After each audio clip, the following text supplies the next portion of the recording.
가수 제시의 일행으로 보이는 한 남성이 사진 촬영을 요청한 팬을 폭행한 사건과 관련해 제시가 직접 경찰에 나와서 조사를 받았습니다. 사건의 전말 오윤성 순천향대 경찰행정학과 교수와 자세히 알아보겠습니다. 어서 오십시오. 네, 안녕하세요. 네, 가수 제시 씨, 유명한 분인데 미성년자 팬을 폭행한 사건에 휘말렸다, 경찰 조사 받았다. 어떤 일인지요? 사건은 사실 따지고 보면 비교적 간단한 사건입니다. 지난달 29일 새벽 서울 강남구 압구정동에서 이 제시 씨에 대해 가지고 사진을 요청한 미성년자가 있었는데요. 이때 제시 일행이 갑자기 무차별하게 폭행을 했고요. 그 당시에 제시 씨가 그 가해자를 적극적으로 막지 않고 자리를 갖다 떴다라고 하는 그런 어떤 의혹들이 나오고 있습니다. 그래서 이제 이 피해자는 폭행을 가한 남성을 포함을 해서 제시 씨 등 5명을 폭행 혐의, 그리고 이제 범인 은닉 도피 혐의 이렇게 고소를 했는데요. 지금 가수 제시 씨가 어저께 경찰에 출두를 해서 6시간 동안 조사를 받았죠. 그래서 이제 폭행 사건으로 심려를 끼쳐 사과드린다. 사실 자기는 사진을 찍자라고 했는데 2차례 걸쳐서 정중히 사과를 거절했고, 그걸 처음 본 사람이 이제 그걸 보고 폭행을 했는데, 갑작스레 일이 발생이 돼서 본인이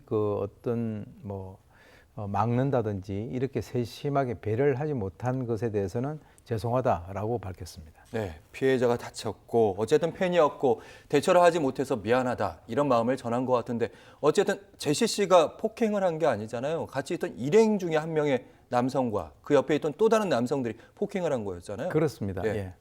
근데 이제 지금 사실 어저께 경찰에 조사를 받을 때 참고인이라든가 또는 이런 내사자의 어떤 신분이 아니라 피의자 신분으로 조사를 받았거든요. 예, 그것은 어떤 의미냐 그러면 이미 앞에서 말씀을 드렸지만은 고소를 당한 그런 피고소인의 입장에서 이 피의자라고 하는 것은 실제로 이제 사건부의 사건 번호가 이제 기재가 되면서 정식으로 이제 수사가 개시된다라고 하는 것을 의미를 하기 때문에 어쨌건 그런 현재의 상황에서 수사를 받았다라고 볼 수가 있겠습니다.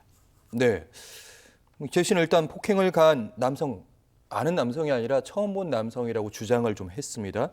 경찰 조사에서 이 부분도 정확하게 얘기를 한 것인지, 경찰은 또 어떤 부분들을 좀 중점적으로 살펴본 것인지 궁금합니다. 지금 이제 일단 때린 사람들이 이제 빨리 찾았으면 좋겠다. 그리고 벌 받았으면 좋겠다. 자신은 가해자를 그날 당일 처음 봤다. 그리고 너무 죄송하다. 이 4가지로 이제 우리가 요약을 할 수가 있는데, 그거는 자기는 때린 사람이 누구인지 모르고 이 사태에 대한 책임은 없지만 피해자에게는 팬이기 때문에 상당히 미안하게 됐다. 이렇게 해서 6시간 30분 동안 이제 경찰 조사를 받고 귀가를 했는데요.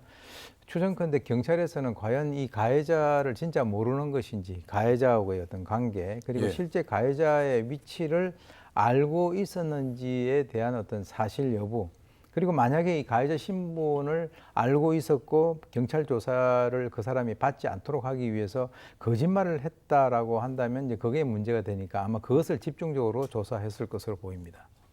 네, 교수님 저희 질문제는 없는데 이 질문 좀 드리고 싶은 게 어쨌든 제시 씨가 받는 혐의가 폭행, 그러니까 고소당한 게 지금 폭행 부분도 있고, 그러니까 범인을 좀 감춰주고 있다, 이런 혐의로 지금 고소를 당한 거잖아요.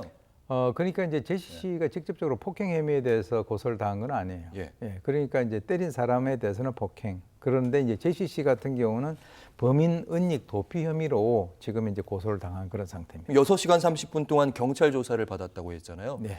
범인 은닉 가지고 6시간 30분 동안 조사를 받으면 어떤 질문들을 강도 높게 이렇게 받게 되는지 6시간 30분이 너무 길다고 좀 느껴지는. 글쎄요, 네. 이제 그것은 안에 들어가서 어떤 수사의 강도를 굉장히 집중적으로 하느냐, 아니면 좀 여유를 가지고 하느냐에 따라서 그것이 4시간 반이 될 수도 있고 6시간 반이 될 수도 있겠습니다만, 일단 이제 이 사건 같은 경우는 상당히 일반인들의 논란이 되고 있는, 그리고 국민들의 관심이 되고 있는 그런 사안이기 때문에 경찰의 입장에서도 이것에 대해서 뭔가 좀 철저하게 짚어야 될 부분에 대해서는 짚는 그런 과정에서 조금 이렇게 시간이 지연이 된 것은 아닌가라는 생각을 해봅니다. 뒷말이 나오지 않기 위함도 좀 있다 이런 말씀을 그렇습니다. 들었습니다. 예.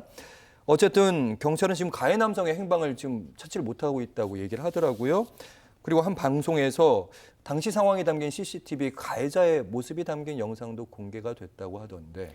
지금 일각에서는 이 CCTV에 그 가해 남성의 얼굴이 이제 나오고 있는데 뭐 그것을 뭐 이렇게 실제 얼굴과 비교를 했을 때 뭐 일치율이 어느 정도 되는가 지금 그런 여러 가지 어떤 그 노력들이 있는 것 같긴 합니다. 그리고 이제 여기에 또 추가적으로 이 사건에 연루된 이 프로듀서가 LA에 있는 한인갱단이라고 하는 그 의혹이 추가적으로 제기가 되고 있는데요. 이 프로듀서는 래퍼를 경험하는 코알라로 이제 그 오른팔에 K, 왼팔에는 OS라고 하는 문신이 있는데 이것이 이제 코리안 아웃로우즈라고 하는 그런 갱단의 문신 아닌가 이렇게 이제 의혹이 제기가 되고 있는데 제시의 그 소속사 그리고 이제 변호인 측에서는 갱단이라고 하는 것에 대해서는 전혀 아는 바가 없다라고 지금 얘기를 하고 있고요. 또 이제 한편에서는 이 폭행 남성이 뭐 대만의 그 삼합회와 연관이 되어 있지 않느냐. 그래서 일단 아까도 말씀드렸지만은 경찰의 그 수사라고 하는 것은 지금 많은 이게 논란이 되고 있는 그 사안이기 때문에 경찰 수사에 의해서 조만간에 그 실체가 밝혀질 것으로 그렇게 기대를 합니다. 네, 알겠습니다. 이런 가운데 이제 과거 사건까지 이제 다시 한번 소환이 되고 있는데 가수 제시 씨 그리고 그 옆에 있었던 지금 일행 아니고 그때 당시에 있었던 아주 오래전 일입니다만 폭력 사건이 있었는데 자기가 폭력을 당했다 이런 주장을 하는 피해자가 등장을 했더라고요. 예, 이제 이게 2010년이니까 지금으로부터 한 4년 정도 되는 것 같은데요.